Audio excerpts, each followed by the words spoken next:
মাননীয় শ্রী আদিত্য জি আপনাদের সামনে বক্তব্য রাখবেন।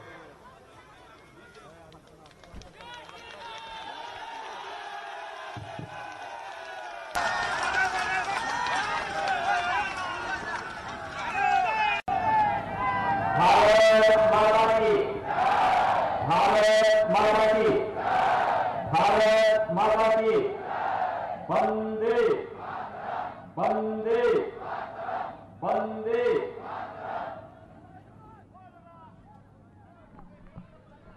আমি বাংলার পবিত্র মাটিকে প্রণাম করছি, যেখান থেকে गुरुदेव रविंद्रनाथ टैगोर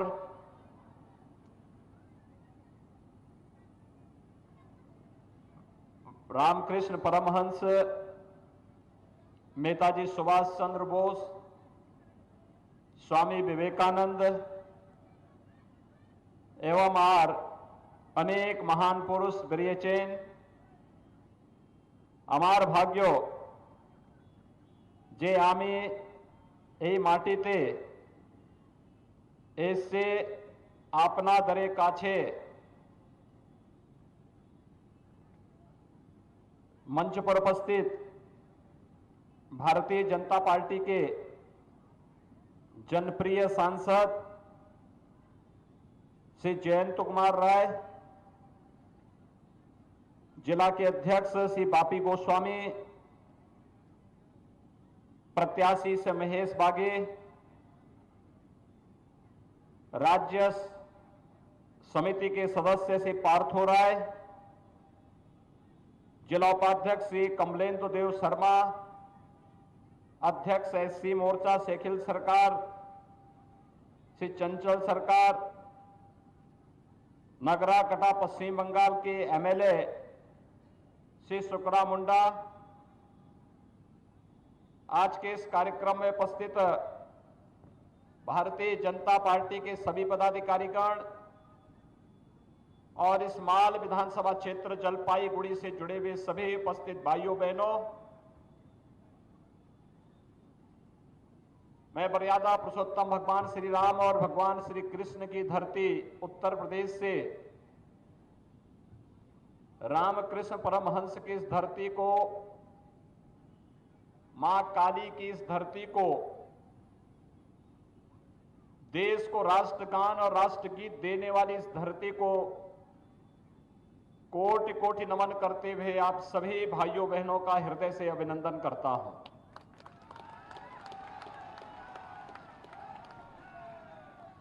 मेरे लिए यहां आना और भी आनंददायक है,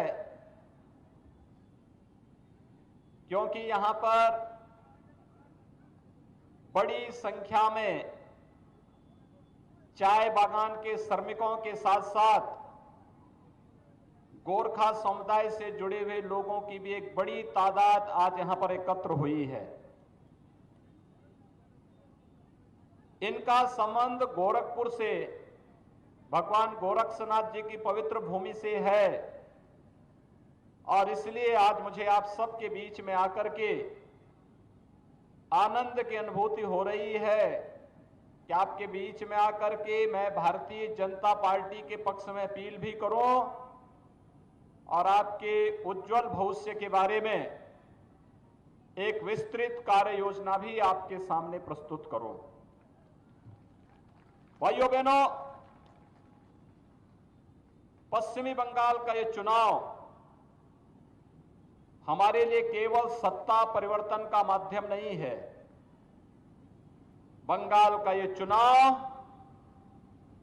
हमारे लिए बंगाल के प्रत्येक नागरिक के जीवन में खुशहाली पैदा करने के साथ साथ एक सोनार बंगला के सपने को साकार करने का भी एक अवसर है, और इसमें बंगाल के हर तबके के लोगों की भूमिका महत्वपूर्ण है, और इसीलिए मुझे भी आपके बीच में आना पड़ रहा है।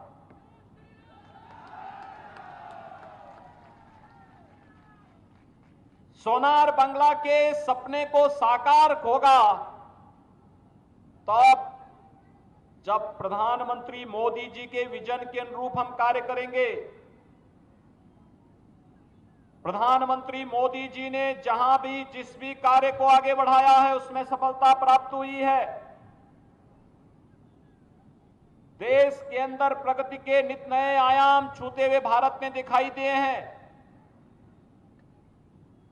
उत्तर प्रदेश, जिस उत्तर प्रदेश में आज से 4 वर्ष पहले अराजकता थी, गुंडागर्दी थी, दंगे होते थे, पर्व और त्योहार शांतिपूर्ण ढंग से संपन्न नहीं हो पाते थे,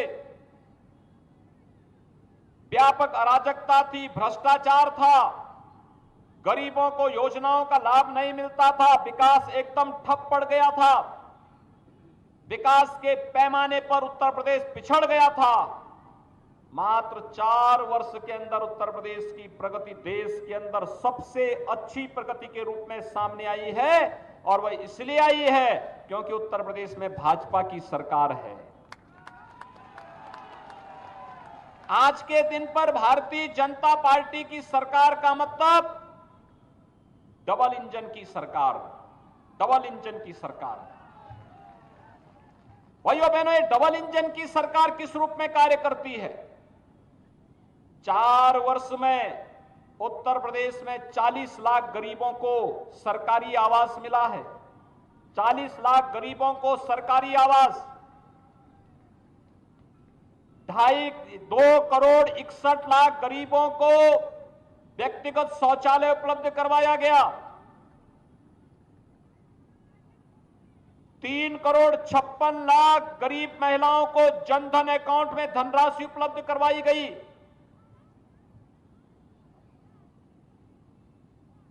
1 करोड़ 38 लाख गरीब परिवारों को निःशुल्क विद्युत के कनेक्शन उपलब्ध करवाए गए। 1 करोड़ 57 लाख गरीबों को रसोई गैस के निःशुल्क कनेक्शन उपलब्ध कराए गए। और आज के दिन पर उत्तर प्रदेश के अंदर 16 करोड़ लोगों को वहां पे निःशुल्क राशन उपलब्ध करवाने का कार्य राज्य सरकार उपलब्ध करवा रही है। 4 लाख नौजवानों को सरकारी नौकरी, 1.5 करोड़ नौजवानों को प्राइवेट सेक्टर में उद्योग लगा करके नौकरी और रोजगार के साथ जोड़ने का कार्य हुआ। और आज 4 वर्ष में उत्तर प्रदेश की अर्थव्यवस्था दुगनी से अधिक आगे बढ़ी है, और उत्तर प्रदेश आज देश का नंबर 1 प्रदेश बनने की ओर अग्रसर हुआ है। भाइयों बहनों, ये कार्य जो आज उत्तर प्रदेश में हो रहा है, हुआ है, यही कार्य बंगाल में भी हो सकता है, बंगाल में भी हो सकता था। लेकिन बंगाल में पहले कांग्रेस ने रौंदा,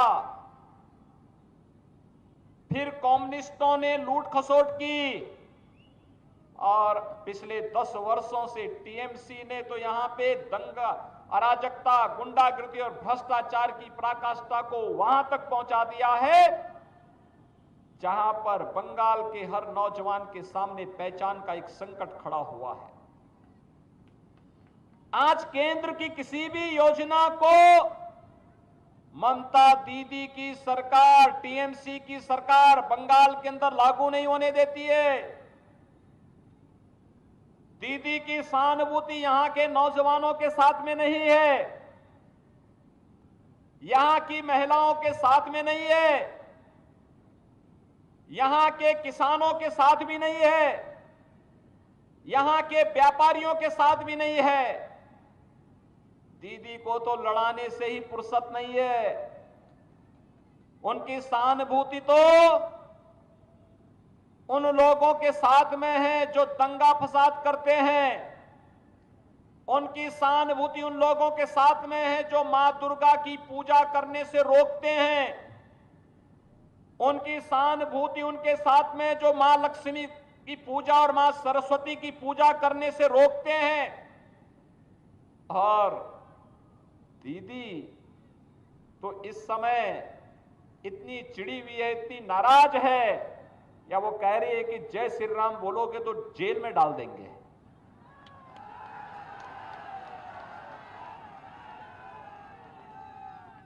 अरे चिढ़ भाजपा से हो सकती है, हमसे हो सकती है, राम से क्यों?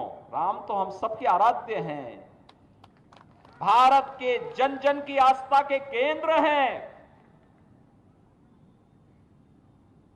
राम से टकराने का जो भी दुस्साहस किया है उसकी दुर्गति हुई है, और टीएमसी की बंगाल के अंदर दुर्गति तय है, ये निश्चित है। और यही कहने के लिए आज मैं आपके पास आया हूं। भाइयों बहनों, जहां पर विकास के नित नए आयाम छूने चाहिए थे जिस बंगाल को, प्रधानमंत्री मोदी जी ने देश को एक विजन दिया। पिछले 1 वर्ष से पूरे देश के अंदर आप कोरोना महामारी की से जूझते हुए भारत को और दुनिया को देख रहे होंगे। दुनिया के अंदर सबसे अच्छा परिणाम उत्तर भारत ने दिया, और भारत में उत्तर प्रदेश ने दिया। भाइयों बहनों, कोरोना प्रबंधन का एक कार्य प्रधानमंत्री मोदी जी के नेतृत्व में कितना बेहतर हुआ। मोदी जी ने हर गरीब के लिए निःशुल्क राशन दिया, लेकिन बंगाल के अंदर टीएमसी के गुंडे वो राशन भी खा गए। हर गरीब के लिए, हर मजदूर के लिए, रोजगार के लिए उन्होंने पैसा दिया, टीएमसी के गुंडों ने वह पैसा भी हड़प लिया। आत्मनिर्भर भारत के अंदर परंपरागत उद्यम को बढ़ाने के लिए प्रोत्साहन राशि दी, वह राशि भी टीएमसी के लोगों ने हड़प लिया।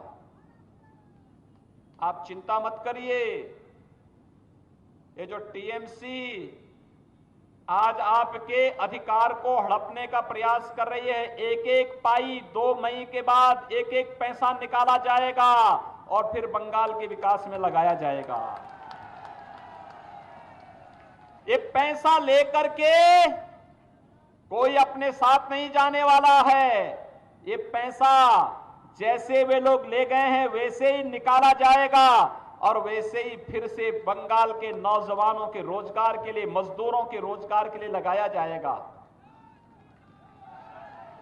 भाइयों बहनों, प्रधानमंत्री किसान सम्मान निधि एक बेहतर माध्यम हो सकता था बंगाल के अंदर।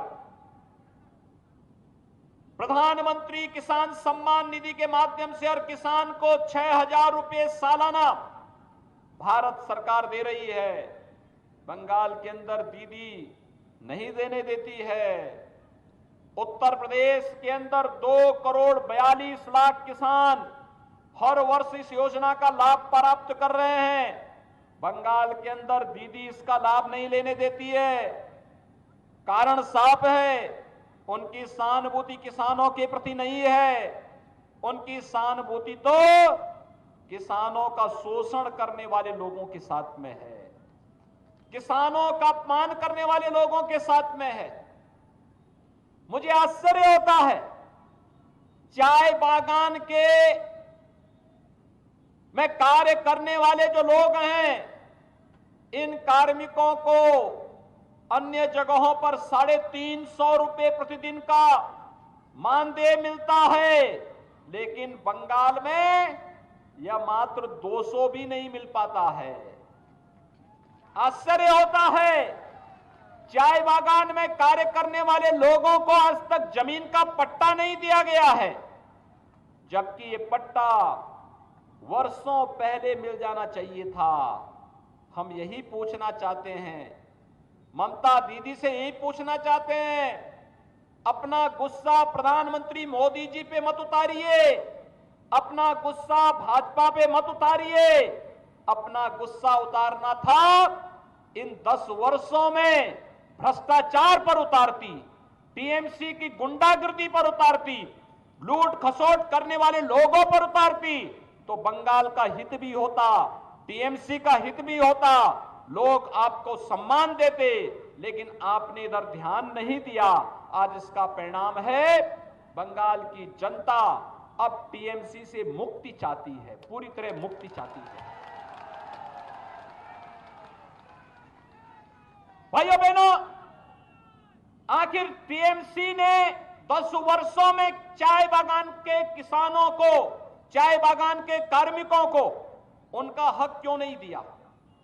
हम लोग देख रहे थे यहां पर वर्षों से गोरखा समुदाय के लोग राजनीतिक सम्मान चाहते थे। उनके साथ संवाद बना करके एक संवाद के माध्यम से राजनीतिक समाधान के किसी निष्कर्ष पर हम पहुंचे, शांति बहाली हो, विकास की मुख्य धारा में प्रत्येक नागरिक को जोड़ा जाए, इसके बारे में जो उपाय होने चाहिए थे, कभी भी न कम्युनिस्टों ने रुचि ली, न कांग्रेस ने रुचि ली और टीएमसी ने भी इसमें कोई रुचि नहीं दिखाई। वो तो यहां की भावनाओं को कुचलना चाहती थी, जबरन दबाना चाहती थी, जबरन लोगों पर अत्याचार करने पर उतारू हो गई थी। लोकतंत्र की सबसे बड़ी ताकत संवाद है और अगर हम लोकतंत्र में संवाद की इस भाषा का उपयोग नहीं कर सकते हैं तो फिर लोकतंत्र में हमें जनता के पास जाने का कोई अधिकार नहीं होना चाहिए। और टीएमसी ने, कम्युनिस्टों ने, कांग्रेस ने अपने इस अधिकार से वंचित किया अपने आप को। आज भाइयों बहनों, मैं आपसे यही कहने के लिए आया हूं, आज प्रधानमंत्री मोदी जी के नेतृत्व में भारत दुनिया की एक महाताकत बन रहा है। आज भारत के अंदर कोई भी कार्यक्रम चलता है वो दुनिया के लिए एक मॉडल बनता है। आज भारत में जहां भी भारतीय जनता पार्टी की सरकारें जिन राज्यों में वे राज्य विकास का कोई ना कोई मॉडल उपलब्ध करवा रही हैं, आज प्रधानमंत्री मोदी जी के नेतृत्व में भारत दुनिया के अंदर एक महाताकत के रूप में उभर रहा है।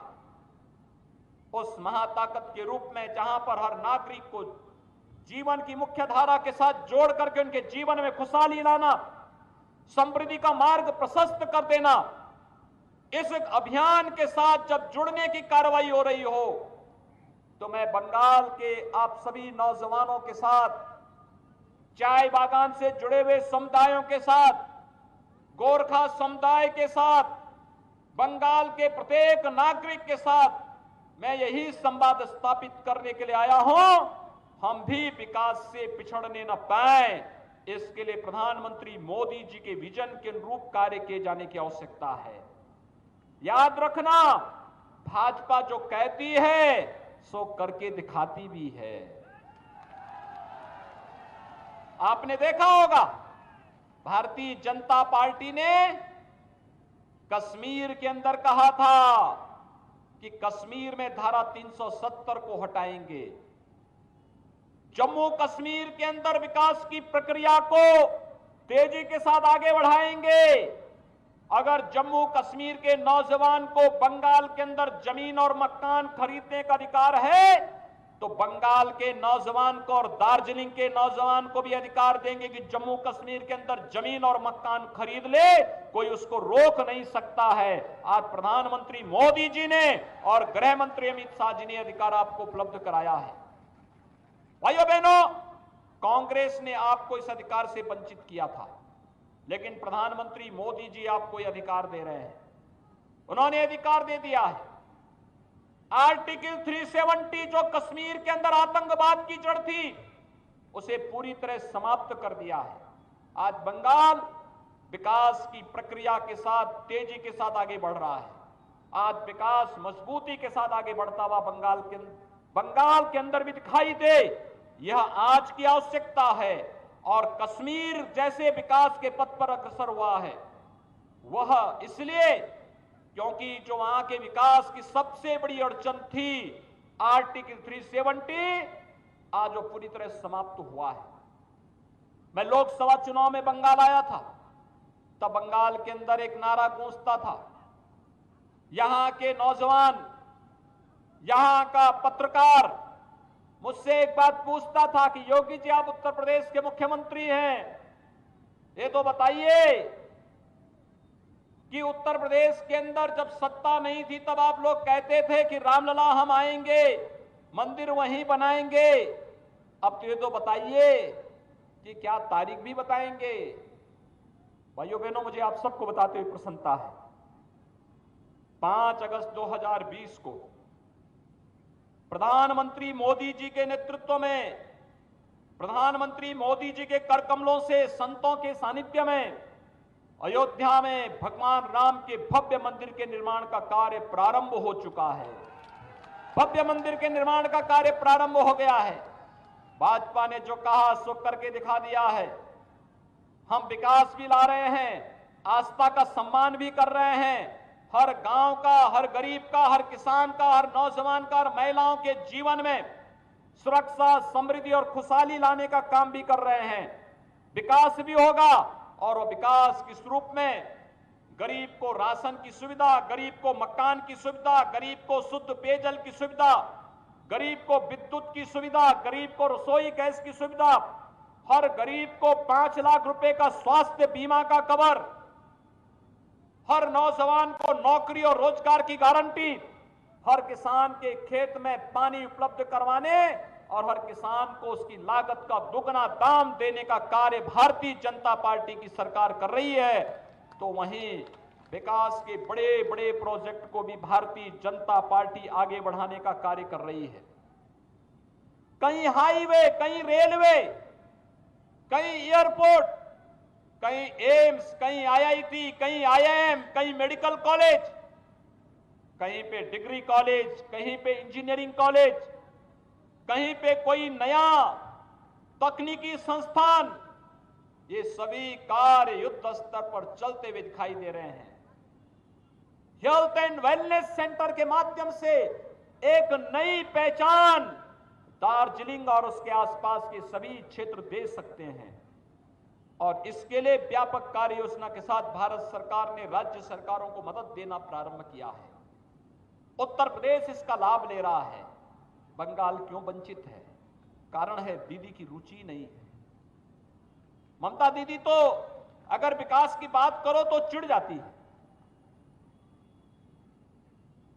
नौजवानों को रोजगार और नौकरी की बात करो तो दीदी को परेशानी होने लगती है। दुर्गा मां की पूजा करने की बात करो तो उनको नाराजगी होती है। वो तो कहती है कि नहीं, दुर्गा पूजा नहीं होने देंगे। वो अलग विषय है कि बंगाल के चुनाव ने दीदी को चंडी पूजा पाठ करने के लिए मजबूर कर दिया। यह है ताकत। लेकिन अगर वह अपने गुस्से को विकास पे नहीं उतारती, यहां के नौजवानों पर न उतारती, योजनाओं का लाभ यहां के नागरिकों को ईमानदारी के साथ देती, बंगाल में खुशहाली होती, हर तबका विकास के पथ पर आगे बढ़ता। लेकिन भाइयों बहनों, ये रुचि उन्होंने दिखाने का कार्य नहीं किया है और आज मैं आप सबको ये बताने के लिए, आश्वस्त करने के लिए आया हूं। भारतीय जनता पार्टी यहां पर चाय बागान के जो हमारे श्रमिक हैं, यहां के जो कर्मी हैं, कार्य करने वाले लोग हैं, इनके हितों को पूरी तरह प्रतिबद्ध है, इनके हितों को संरक्षण देने के लिए पूरी तरह प्रतिबद्ध है। भारतीय जनता पार्टी गोरखा समुदाय की समस्या का समाधान करके एक राजनीतिक समाधान निकालने का पूरी तरह पक्षधर है और भारतीय जनता पार्टी सेवक पुल को बनाने के लिए भी पूरी प्रतिबद्ध है। भारतीय जनता पार्टी की केंद्र सरकार इसके लिए पैसा देना चाहती है, लेकिन टीएमसी की ममता दीदी की सरकार पैसा नहीं लेना चाहती है। वो नहीं चाहती, क्योंकि ये सेवक पुल बनेगा तो फिर टीएमसी के गुंडे कहां पर खनन, अवैध खनन कैसे कर पाएंगे। इसलिए इस भय से वे लोग चाहते ही नहीं कि यहां पे कोई कार्य हो सके। इसीलिए यही कारण है अवैध खनन यहां चल रहा है, जंगलों का कटान चल रहा है और यही नहीं, यहां पर सॉलिड वेस्ट मैनेजमेंट के लिए भी कोई व्यवस्था टीएमसी की सरकार नहीं कर पाई है।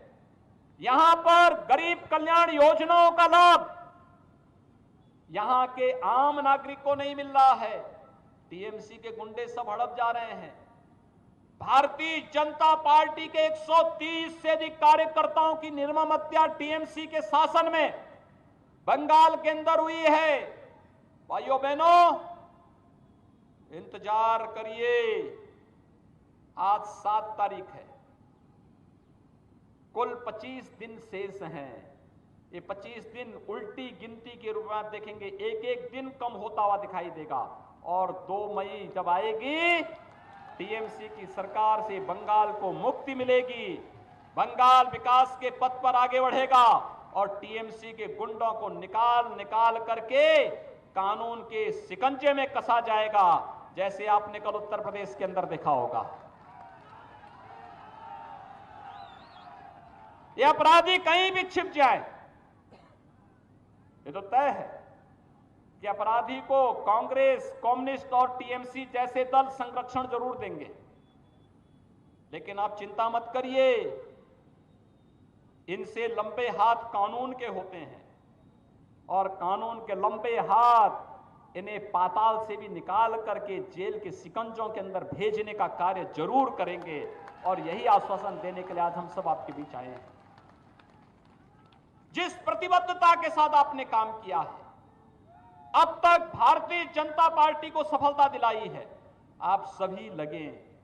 पूरी वैली, पूरा दार्जिलिंग क्षेत्र, पूरा माल विधानसभा क्षेत्र, आसपास की सभी विधानसभा क्षेत्रों में आपके नातेदार, रिश्तेदार, मित्र, शुभचिंतक रहते होंगे। सब तक मैसेज भेजिए कि प्रधानमंत्री मोदी जी का विजन ही बंगाल को विकास के पथ पर अग्रसर कर सकता है। प्रधानमंत्री मोदी जी बंगाल को विकास के पथ पर आगे बढ़ा करके देश के एक बड़ी अर्थव्यवस्था के रूप में उभार सकते हैं। बंगाल के नौजवानों का, बंगाल के किसानों का, बंगाल की महिलाओं का, बंगाल के हर तबके के लोगों के हितों का संरक्षण केवल और केवल प्रधानमंत्री मोदी जी के नेतृत्व में ही संभव हो सकता है। और उसी हित के संवर्धन के लिए, बंगाल के उन्नयन के लिए भारतीय जनता पार्टी के समर्थन में आप सबसे अपील करने के लिए आज मैं आपके बीच में यहां पर उपस्थित हुआ हूं। सोनार बांग्ला के सपने को साकार करने के लिए भारतीय जनता पार्टी ने श्री महेश बागे को अपने प्रत्याशी के रूप में आपके बीच में उतारा है। भाइयों बहनों, श्री महेश बागे भारतीय जनता पार्टी के प्रत्याशी के रूप में आपके बीच में उपस्थित हुए हैं। आप सभी लोग समर्थन करेंगे, यहां पे समर्थन करेंगे, समर्थन करते हैं। उधर पीपल के पेड़ के नीचे जो लोग हैं, सभी लोग अपना हाथ खड़ा करके मुझे बताएंगे। जहां तक मेरी आवाज जा रही है, दोनों हाथ उठा करके आप सभी लोग मेरे साथ बोलेंगे, एक साथ, इधर उधर उधर, जहां तक मेरी आवाज जा रही है, दोनों हाथ उठा करके आप मेरे साथ बोलेंगे। दोनों हाथ उठाएंगे, जय श्री राम, जय श्री राम, जय श्री राम, जय जय श्री राम, जय जय श्री राम।